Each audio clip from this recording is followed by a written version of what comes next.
The New Orleans Pelicans need to be on the phone calling the Memphis Grizzlies about a Ja Morant trade right now, especially after Memphis traded away Desmond Bane. It's the Monday episode of Locked On Pelicans. Let's go.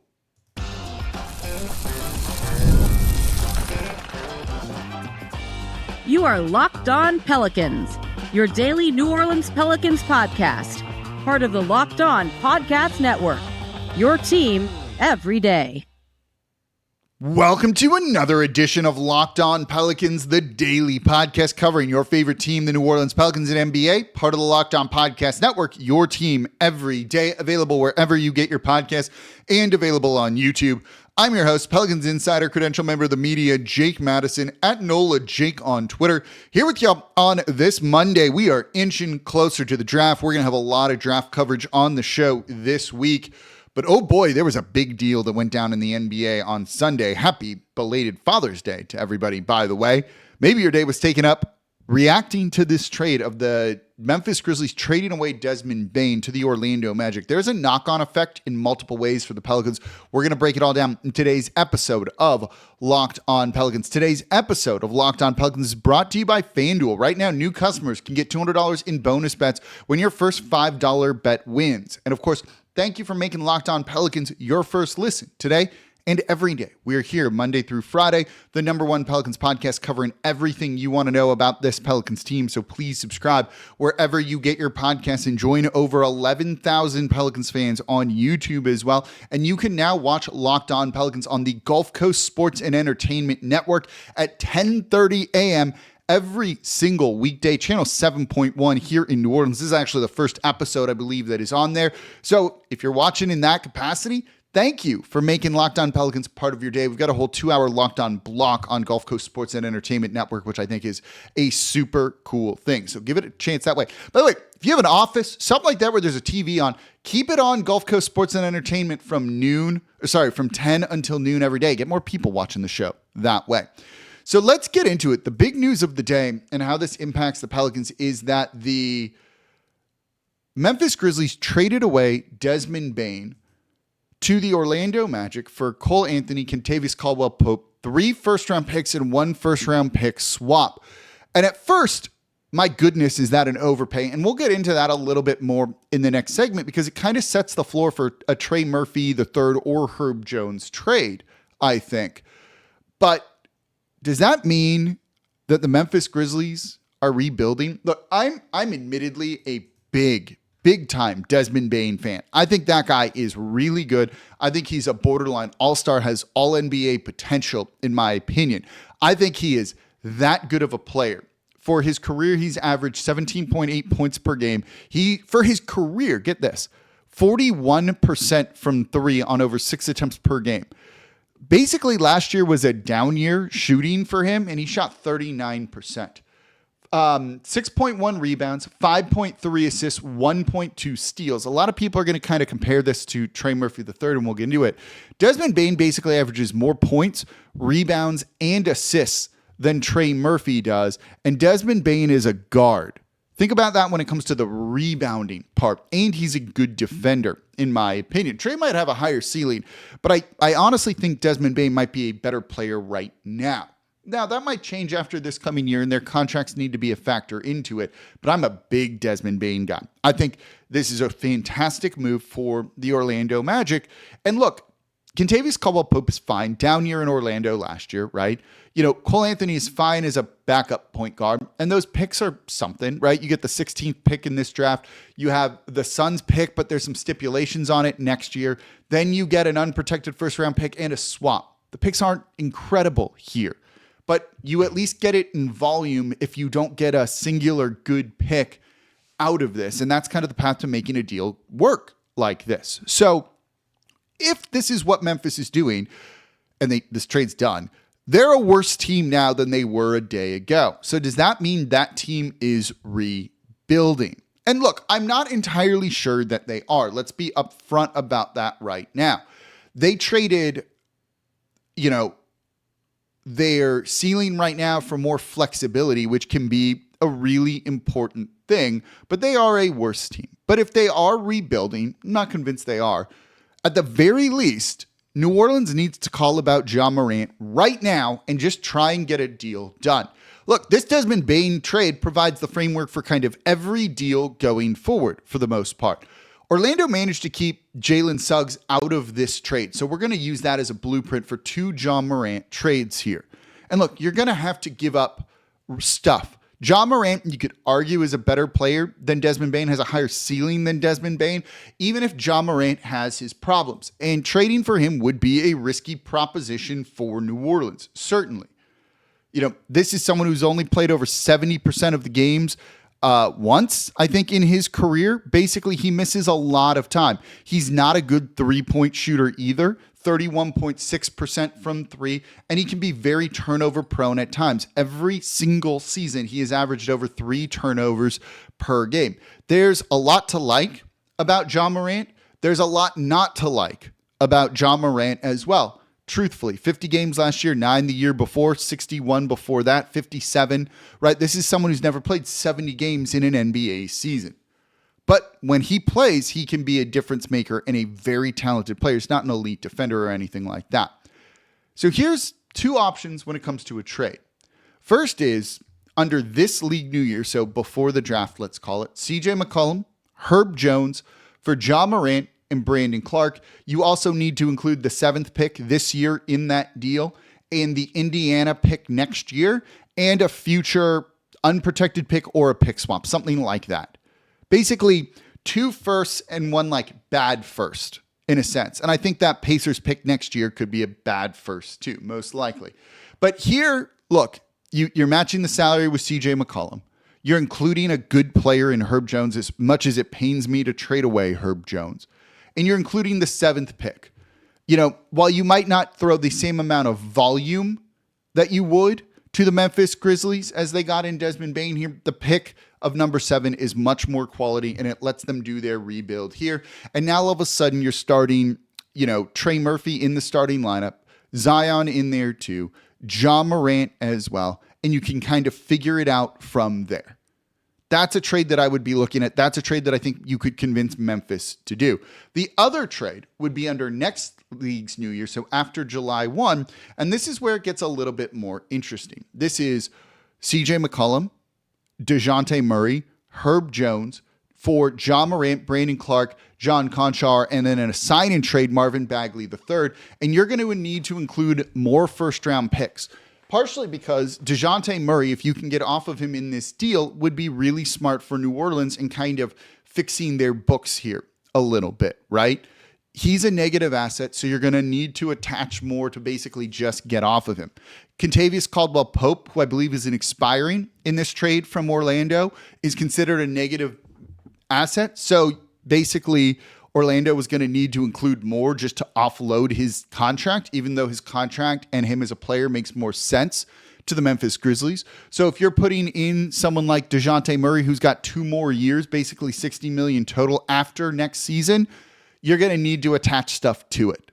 That's the path forward to getting Ja Morant. You're probably going to need to include Herb Jones in this deal. In both of them, it's just the matter of the number of picks you want to include. And you can argue over that, and I would listen. Maybe in that first trade, you don't need to include Herb Jones if you're including the 7th pick. You could convince me of that too. But if Murray's in there, you're going to need to include Herb Jones and more picks, because that is how rough I think it is with that Murray contract and him basically missing the first half of this upcoming season.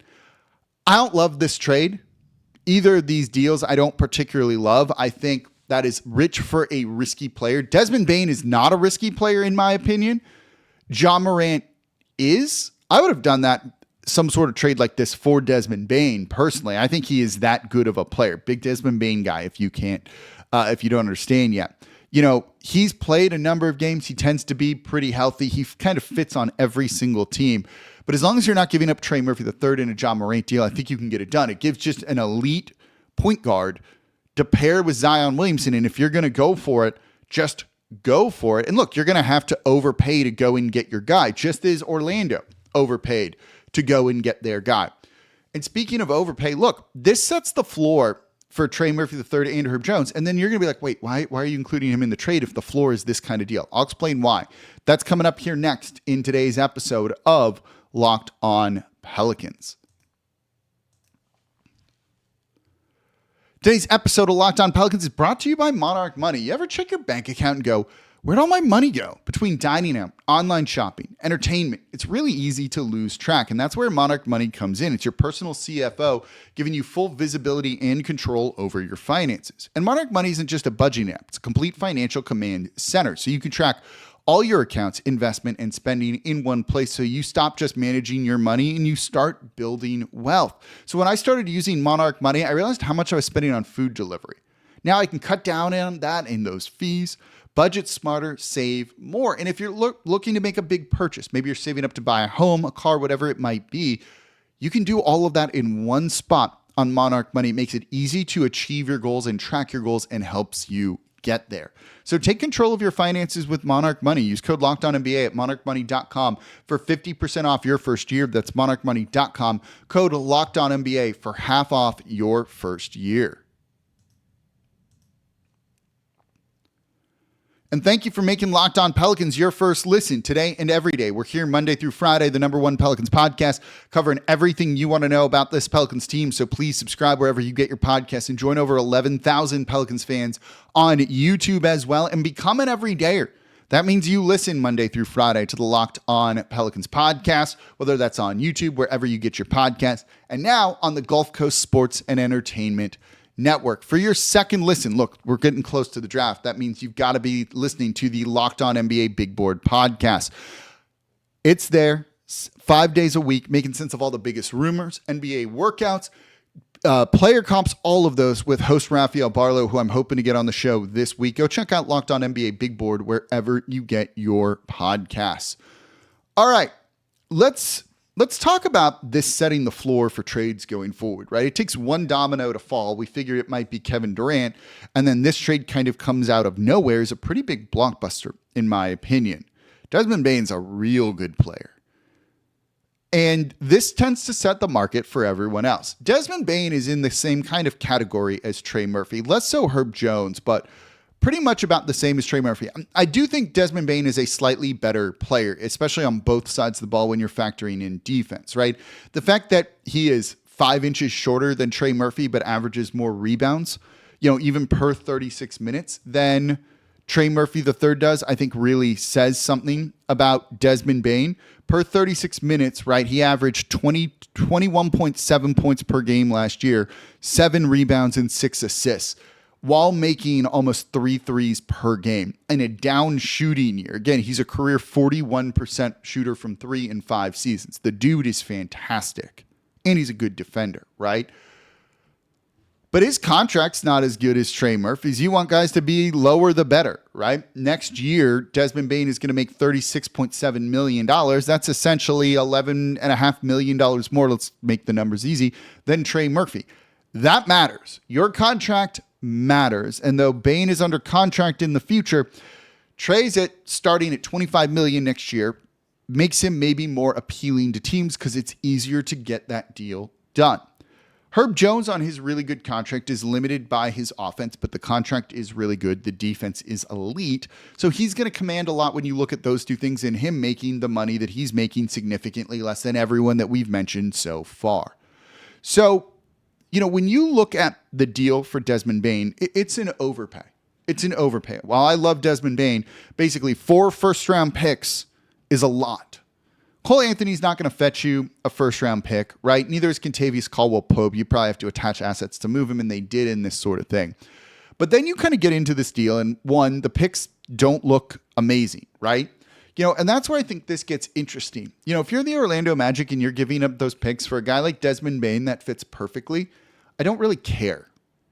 And so this is kind of how I look at it with the Pelicans giving a lot for Ja Morant. If this is your guy, go and get him, even if it means you have to overpay, especially in a non-glamour or desirable market like Orlando is not one. The Pelicans aren't one either.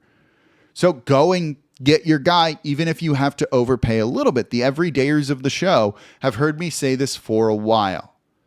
And when you get into those picks, especially the ones that don't look amazing, right? These are all in the back half of the first round. Those aren't valuable picks. When you look at all-star level players, right? And I think Desmond Bane is a borderline all-star. Ja Morant is an all-star. When you look at those type of players, they are predominantly drafted in the lottery, particularly in the top 5 of the draft. Yes, there are some outliers that get picked in the 20s, right? Late 20s, early 20s. There are some, Herb Jones and others, that get picked in the second round. Desmond Bane was the 30th pick in the draft, right? There are guys that are outliers that get selected, but you don't want to bank on an outlier situation.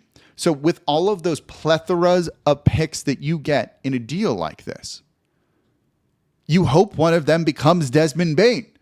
So if you're Memphis, I get why you did this because it gives you more flexibility. This is not about a rebuild. This is more about flexibility for them, in my opinion. You hope one of those picks works out for being a Desmond Bane. If New Orleans were to trade Trey Murphy for the same type of package, you hope one of those picks becomes a Trey Murphy or a Herb Jones. And if that's the case, why do it? Immediately people asked me, would you take this package for Trey Murphy or Herb Jones? And my answer is no. No, I wouldn't. Maybe for Herb, I would. I think I would value Trey Murphy III a little bit higher than Herb, but Herb's one of my favorite players on the team, if not my favorite player.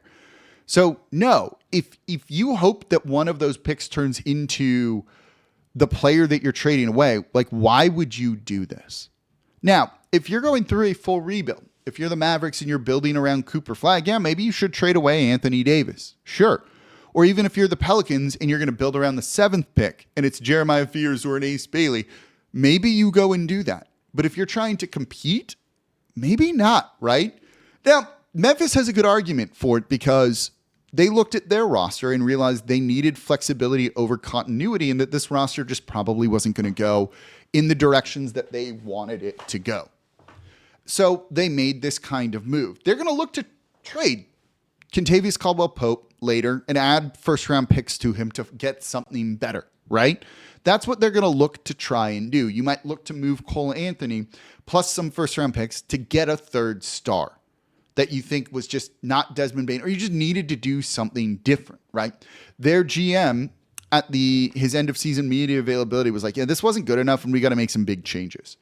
And this is the first step of those big changes. This is not the big move for him. The big move is coming later. This is the move that sets up the future kind of moves. So New Orleans could maybe do something like that. You trade away a Trey Murphy to get more flexibility to get someone better than Trey Murphy, let's say. But that's a risk, right? You have a bird in hand with Trey Murphy. And the difference between Trey Murphy here and Desmond Bane is you've got Ja Morant and Jaren Jackson Jr. as your 1 and 2, and Bane was kind of your third guy who acted like a lead guy 2 years ago and was phenomenal. Trey Murphy is the number 2 on the Pelicans right now, behind Zion Williamson. Right, again, if they traded Zion Williamson away and were looking to go through a full-on rebuild, I could see this being entirely different, but that's not the case. If you're trying to go and compete, I don't love the idea of making your roster worse at this period in time. Or at least wait and see who's available at 7 and see how that maybe allows you to pivot in a different way. Look, if Fears is there or if Ace Bailey falls, and I think there's a chance, even if it's unlikely, maybe that's the direction you go in. Oh boy, that really changes everything for you. But if you want to go and compete, don't make your roster worse. So, when the reports are out there that it's going to take a massive offer, yeah, it was always going to take a massive offer, right? And look, I don't think Memphis is going to trade Ja Morant, but it means New Orleans should at least call and try, because we've seen no one's untradeable at this point in time. So this sets the floor minimum for Trey Murphy, less so for Herb Jones, but it's in the realm of things. And it still doesn't mean that I'm going to take either one of those trades if they were presented, because I just don't want to see the team take a step back if they're trying to compete. If you're going to take a step back, go through a full rebuild, but that's not what they're going to do. So taking a trade like this for Trey Murphy would be very short-sighted in my opinion. And those picks don't excite me because you hope they become a Trey Murphy. There's a chance none of those picks pan out and you look back at this deal and you're like, oh, wow, they gave him up for nothing. And you've got to risk that sort of thing. And you've got to balance that and figure it out. To me, that says just keep your good player. Do you agree? Do you disagree? Let me know in the comments down below. We got a new report about the Pelicans trying to trade up, but not for Ace Bailey this time, finally. Let's look at that one. Dylan Harper, anybody? That's coming up here next in today's episode of Locked On Pelicans. Today's episode of Locked On Pelicans is brought to you by FanDuel. We got maybe 3 more games of the NBA Finals, and you're just getting highlight-worthy performances, major momentum swings, and can't-miss moments. So whether it's a game-winning shot from Tyrese Halliburton, Shai Gilgeous-Alexander leading the Thunder to a win late in the game, there's never been a better time to get in on the action. And FanDuel makes it easy to stay in the game before tip-off and live. With player props, performance trends, same-game parlays, fans have more ways than ever to play smart and win big. Thunder are 9.5-point favorites in game, what are we up to? 5 in Oklahoma City. It feels like a lot, but also the spreads have been kind of dead on in this series. Maybe you want to take the points, maybe you don't. Whichever way, you can do it with FanDuel. And if you're new to FanDuel, it's the perfect time to sign up. Head to FanDuel.com and place your first $5 bet. If it wins, you're going to get $200 in bonus bets. Make every moment more with FanDuel, the official sports betting partner of the NBA.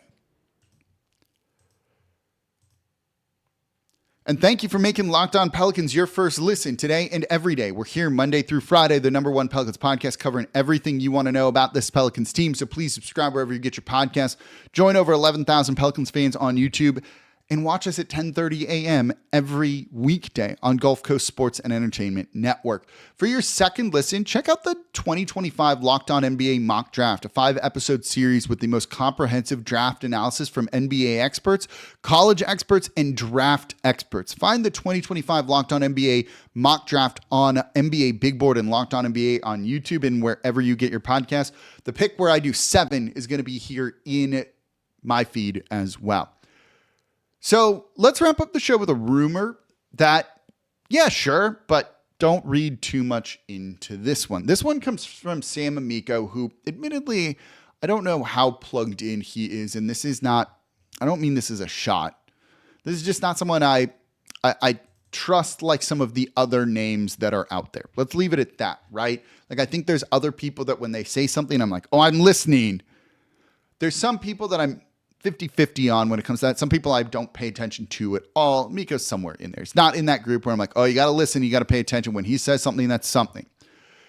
And he reported that the Pelicans have called the San Antonio Spurs about the second pick. It was like a third-hand thing. It was like, I heard from another executive that the Pelicans called, right? So he's not citing the Spurs or the Pelicans as kind of the direct source on that. So keep that in mind too. Yeah, this checks out. This makes tons of sense. Here's the thing. The Pelicans probably called the Mavericks about the first overall pick. I'm not reporting that. Don't aggregate that sort of thing. But I'll bet every team has done that. I bet every team that's interested in trading up to the second overall pick has called the San Antonio Spurs. It's not really called. It's like an assistant texts somebody over there being like, what you think here? And then like nothing comes from it, right? Just because you called and tried doesn't mean it went anywhere. This is how GMs and others kind of get some like plausible deniability of like, yeah, we called, but nothing happened from it, right? Or like an official offer was never made. When it's like, you call them like, would you do this? And it's like, is that your final offer? Well, we don't know. Like, well, what? No, we didn't make an official offer for this player, but we called about him, right? Like, that's how this kind of works and how this, often goes when it comes to it. This goes back to that report of there's no untouchables on the Pelicans team and that they were fielding calls about their players. To me, this is Joe Dumars in that front office doing exactly what they should be doing, in my opinion. Perfect. Good. This is what they should be doing. You should call about trying to trade up for number 2. Realize you're not going to pay the price it would take or that the Spurs just aren't going to move out of that spot anyway, and you move on to other things. That's a lot of thunder. So, yeah, good. The fact that this report out there means Joe Dumars is doing his job, right? We were concerned about him stepping into the role. This says I'm honestly hearing these rumors, these reports make me less concerned about him. Some of them, right? Hearing that no one is untouchable, good. You just had a 21-win season. No one necessarily should be untouchable. Maybe people have an insanely high price tag, but that's different than no one is untouchable, right? So hearing all of that, good. Like, good. I mean that. That's exactly how it should be and what you want this team doing. The NBA is hyper competitive right now. hyper competitive. Look at Orlando making an all-in kind of move, which I love for them. They look like an Eastern Conference final contender right now, a team that could make the NBA Finals, at least on paper. They're going full send, going for it in a wide open Eastern Conference after the injury to Jason Tatum and how much time that he's going to miss all of next season for the Boston Celtics. You've got to realize if you can make your team better and you want to go for it, do it. That means mortgaging the future a little bit. It means trading certain things away. I absolutely love hearing these reports, these rumors about the Pelicans, because it's absolutely what they should be doing. So when you hear these rumors, even if nothing comes from it, right? Of course they've called. They've probably called about a million other things at this point in time. And I like that. I like that. It means they're trying to find ways to improve the roster or time their window better or just get better in some capacity. It's what we all want to see this team do, compete at the highest level. And them trying to figure out how to do that, that's a good sign, in my opinion, for the team. So I'm all for them calling, even if it doesn't amount to anything. But I don't really think them getting the second overall pick is truthfully that realistic at this point in time, unless you're going to kind of reset your timeline, in which case, yeah, that's when you can trade away guys like Trey Murphy or Herb Jones and all of that. We'll see, though. We've still got about 10 days or so to the NBA draft. I will be live on draft night, both on Gulf Coast Sports and Entertainment Network, on Fox 8, and on Locked On Pelicans on the YouTube page. We'll do a live show basically immediately after the pick is done. I will be at the Pelicans facility, and we'll go live on YouTube from the Pelicans facility after the pick is made to break that down, and then any other deals or things like that get done. It's going to be a really fun night. I'm really looking forward to it. We'll probably try and pull some guests on the show as well. So that's going to do it for this episode of Locked On Pelicans. I appreciate y'all. See y'all next time.